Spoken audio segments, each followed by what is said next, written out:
আমি মৃদুলা, আপনারা দেখছেন মৃদুলার সংসার। আজকে মৃদুলা সংসারে হবে সর্ষে পাবদা। পাবদা মাছগুলোকে পরিষ্কার করে ধুয়ে নিলাম। এই পাবদা মাছের ঝালদার জন্যে এখানে টমেটো আছে, পেঁয়াজ, সর্ষে, পোস্ত, কাঁচা লঙ্কা, আদা, এই কটাকে একসাথে বেটে নেব। এই পাবদা মাছটা ভাজার আগে একটু নুন, হলুদ আর কাঁচা সর্ষের তেল মাখিয়ে নেব।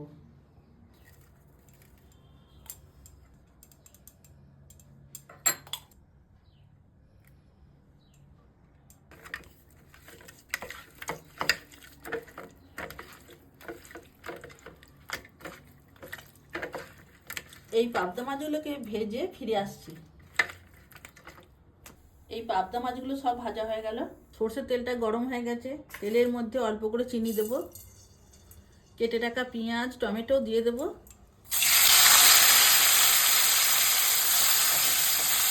স্বাদ মতো নুন দেব। টমেটো পেঁয়াজ নরম হয়ে গেছে, এর মধ্যে আমি মশলাগুলো দেব। হলুদ, লঙ্কা গুঁড়ো, জিরে গুঁড়ো, বেটে রাখা মশলা, অল্প জল।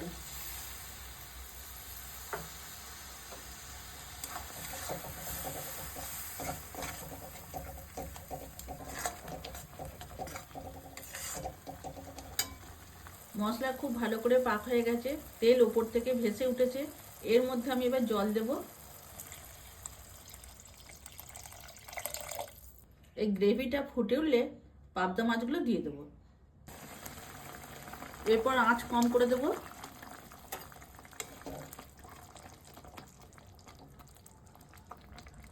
কম আঁচে আমার হচ্ছিল। কত সুন্দর কালার হয়েছে দেখুন। কেটে রাখা ধনে পাতা দেব,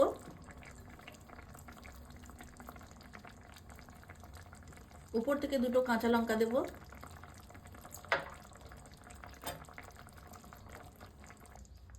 এরপর নামিয়ে নেব। আজকে মৃদুলা সংসারে সর্ষে পাবদা হলো।